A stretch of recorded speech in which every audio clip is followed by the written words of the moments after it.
Bom, pessoal, continuando aqui nossa leitura do livro de Reis, nós temos agora só dois reis, tá? Que agora nós só temos o Reino do Sul. O Reino do Norte já foi levado lá pelo rei da Síria, como nós vimos nos vídeos anteriores. Os samaritanos já ocuparam aquele lugar, né? Criando um povo e um culto misto, ali na região da Samária. E agora nós temos então só o Reino de Judá, que é o Reino do Sul, tá? Primeiro nós temos aqui a curiosa história de Manassés, né? Manassés era filho de quem nós vimos aqui, o último rei. Deixa eu só ver o nome dele aqui. Era o filho de Ezequias. Isso, era o filho de Ezequias, que até então nós vimos no vídeo anterior que foi um bom rei. Mas é curioso, né, que depois de um bom rei veio um mau rei, né? É um bom rei e um mau rei. Meio estranho isso. Inclusive, né, eu só vou mostrar dois reis aqui nesse vídeo, que depois o próximo vídeo vai ser sobre um dos reis mais importantes, né? Que é o rei Josias, que faz a famosa reforma religiosa. E ali vai ter algumas bombas naquele vídeo, tá? Quando eu chegar no rei Josias, a gente vai ver coisa mais interessante. Mas vamos dar uma lidinha aqui na história de Manassés. Apesar do pai dele, Ezequias, ter sido um bom rei, olha o tanto de bobagem que Manassés fez segundo a narrativa de Reis, ó. E fez o que era mal aos olhos do Senhor, conforme as abominações dos gentios, que o Senhor expulsara de suas possessões de diante dos filhos de Israel. Porque tornou a edificar os altos de Ezequias, seu pai. Então tudo aquilo que Ezequias tinha feito, derrubar os altos, ele vai lá e edifica de novo. E levantou altares a Baal. Então é meio estranho, né? O pai dele foi tão fiel e ele vai lá e levanta altar a Baal. E fez um bosque com que fizera Acabe, rei de Israel, e se inclinou diante de todo o exército dos céus e o serviu. Esse aqui acho que é um culto meio astrológico, eu acho, tá? E edificou altares na casa do Senhor, da qual o Senhor tinha falado. Em Jerusalém porei o meu nome. Também edificou altares a todo o exército dos céus, em ambos os átrios da casa do Senhor. E fez passar seu filho pelo fogo. Adivinhava pelas nuvens, era agoureiro e ordenou adivinhos e feiticeiros. Então esse Manassés ele era meio místico, né? Ele cultuava os exércitos do céu, que seriam as estrelas, planetas. Ele também adivinhava por nuvem, era agoureiro, gostava de adivinhos e feiticeiros, tipo coisas místicas, né? E prosseguiu em fazer o que era mal aos olhos do Senhor, para o provocar a ira. Também pôs uma imagem de escultura do bosque que tinha feito, na casa de que o Senhor dissera a Davi a Salomão seu filho, nesta casa em Jerusalém, que escolhi de todas as tribos de Israel, porém meu nome para sempre. Mas sabe o que eu acho curioso, pessoal? Uma pessoa hoje em dia lê a Bíblia e a pessoa se fascina, né, pela história da Bíblia. Ela fala assim, não pode ter imagem, escultura, amadinho, porque Deus proibiu. Agora, a pessoa que estava aqui no período bíblico, vamos tomar isso aqui como literal e real, como um registro histórico, a pessoa acabava de ver o seu pai fazendo tudo aquilo para voltar para Deus e a pessoa ia lá, rapidamente se corrompia. Vocês notaram como é estranho isso? Imagina que você está numa época em que você tem um contato quase que direto com Deus, com profetas, com tudo, com sonhos, revelações, sinais. Como é que essas pessoas se corrompiam tão fácil, né, pessoal? Sendo que hoje, milênios depois, a pessoa, às vezes por causa da Bíblia, não se corrompe. Mas naquela época, de um rei para o outro, você já tem uma mudança de cenário. Meio curioso, né? Aí continua dizendo assim, ó. Além disso, também Manassés derramou muitíssimo sangue inocente. Então quer dizer que ele matou muita gente inocente, que não merecia. Até que encheu a Jerusalém de um ao outro extremo. Afora o seu pecado, com que fez Judá pecar, fazendo o que era mal aos olhos do Senhor. Então ele matou gente pra caramba também. Aí aqui diz assim, ó, segundo Crônicas, nós temos uma outra informação que o livro de Reis não tem, do que eu também achei estranho. Porque se nós tivéssemos só o livro de Reis, a gente iria parar aqui. Manassés foi mal e dormiu e adormeceu com seus pais. Só que Crônicas dá uma mudança de cenário.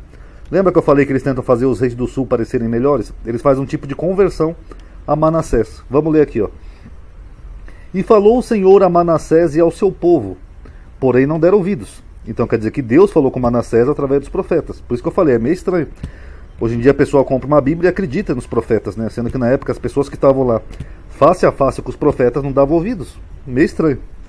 Assim o Senhor trouxe sobre eles os capitães do exército do rei da Síria, os quais prenderam Manassés com ganchos e amarrando-o com cadeias, o levaram para a Babilônia. Parecido com essa imagem aqui, ó.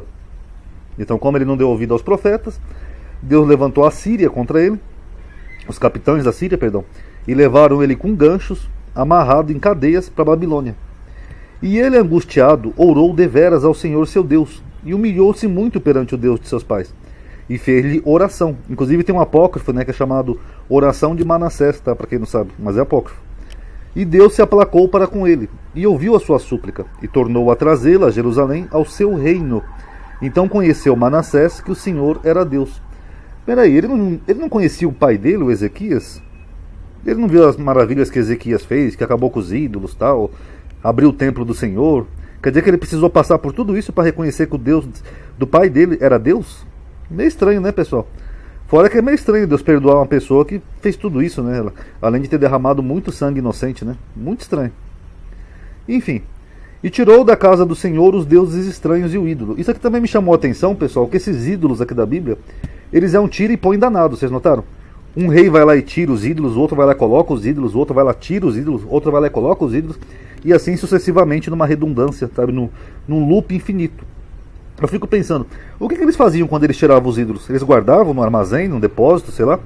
Porque um rei ia lá e tirava os ídolos, o outro ia lá e colocava de novo. Não faz muito sentido. Seria mais óbvio se eles quebrassem os ídolos. Ia ser mais difícil você colocar outros ídolos, mas pela narrativa bíblica parece que eles tinham um depósito, um armazém que eles guardavam, dessa impressão, porque um rei tirava, o outro ia lá e colocava de novo. Fica meio estranho. Como também todos os altares que tinha edificado no monte da casa do Senhor e em Jerusalém, e os lançou fora da cidade. Aí, depois que Manassés morre, assume Amon, o filho dele. Amon, eles falam um pouco aqui, ó. Porque andou em todo o caminho que andara seu pai, e serviu os ídolos. Aí, mas peraí. O Manassés não tinha tirado aqui os ídolos da casa do Senhor? Aí Manassés mal morre, o outro já vai lá e já está servindo aos mesmos ídolos que o pai dele tirou. Estranho, né, pessoal? Quer dizer que Manassés não quebrou aqueles ídolos. Ele só removeu e colocou em algum lugar. Agora, se Manassés tivesse quebrado esses ídolos, pegado uma marreta e quebrado, não ia ter ídolo para Amon servir, então ele ia ter que fabricar novos ídolos. Porque aqui fala assim, ó. E serviu os ídolos que seu pai tinha servido, aqui os mesmos ídolos.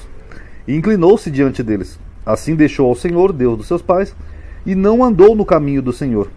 E os servos de Amon conspiraram contra ele, e mataram o rei na sua casa. Porém o povo da terra feriu a todos que conspiraram contra o rei Amon. Porque a Bíblia não explica.